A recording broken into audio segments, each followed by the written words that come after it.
Hi. Today we're going to work on Irimi Nage, one of the basic techniques of Aikido, and we're going to work on it from a cross hand grab, also called an I-hanmi grab. So Ben's going to grab me cross hand, and I'm going to move him into Irimi Nage. So I'm going to show you the technique first, and then I'm going to break it down.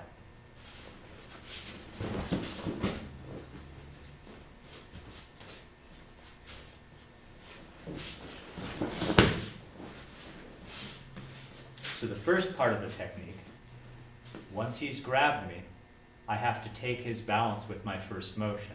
And I do this by maintaining heaviness right here. If I let my wrist be light, he's able to lift it. If I keep my heavy body, my heaviness here, he's going to have to lift my whole body in order to lift my wrist. So I keep it extended ki, heavy body. Once I step in, you'll notice that as soon as I step in, you notice what's happening to his shoulder.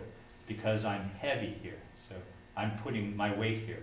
What it feels like is I'm taking a step, but instead of my weight coming to my foot, like that, I'm letting my weight go to my hand, and then to my foot. That takes us balance. So my first entry, I'm going to go stepping straight in. Notice where my hand is, it's out here. If I let it come in here, even though I'm heavy, he's got his balance back. So heavy, out. His shoulders drop, his balance is gone. My other hand goes to his shoulder right here. I'm heavy here, so I'm catching my weight on his shoulder. I'm going to turn around, and in turning around, he falls. Let's do it again. Let's see it from this side.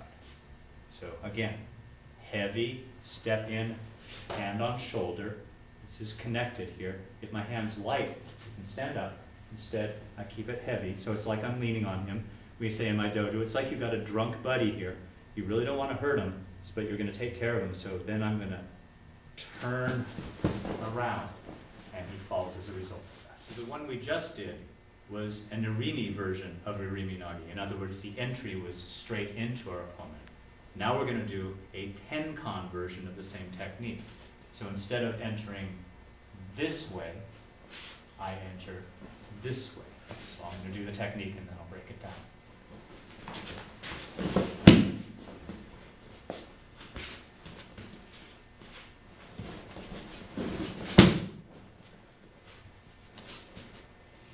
So again, my first move has to be to take my opponent's balance. If I step in Tenkan and I just let my hand go, he's got his balance.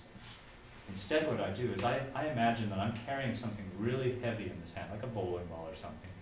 When I step in, again, instead of putting my weight on my foot, I let my weight rest. I allow my weight to rest right here. And Ben has to suddenly hold my weight.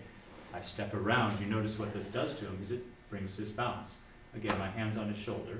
He's going to probably want to try and stand up. As he stands up, I pivot and throw. So let's see that again.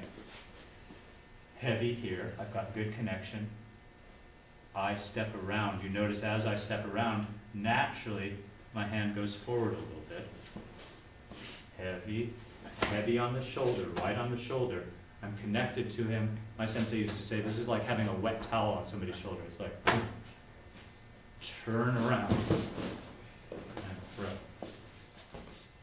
Now I'm going to do the same two techniques, but in motion. So rather than waiting for Ben to grab my wrist, I'm going to move with him. And if you notice, he follows my wrist. Ben's giving me a really good attack. He's consciously going for my wrist. He's aiming for my wrist. If he decides halfway to stop, something else will happen. I have to be aware of that. So as an uke, it's really important to maintain the solidity and the intent of your attack. We sometimes practice with handkerchiefs or bandanas and have people follow. So he's following my wrist and I do my technique. So he follows my wrist, almost taking himself down with just the motion. One more time. He follows my wrist, and I bring him down. The second one we did, which was the Tenkan version of it, instead of leading him back in with my wrist, I lead him this way. The act of his going for my wrist is what takes his bounce. So you'll notice that takes his bounce. That takes his bounce. This is Aiki. I'm blending with the ki of his attack. I blend with his motion. If I go too slowly, I haven't blended. If I go too fast, he stops. I have to time my motion so that it works with his. That's the technique Irimi Nage, which in our dojo we also call Kokyu Nage. Thank you very much.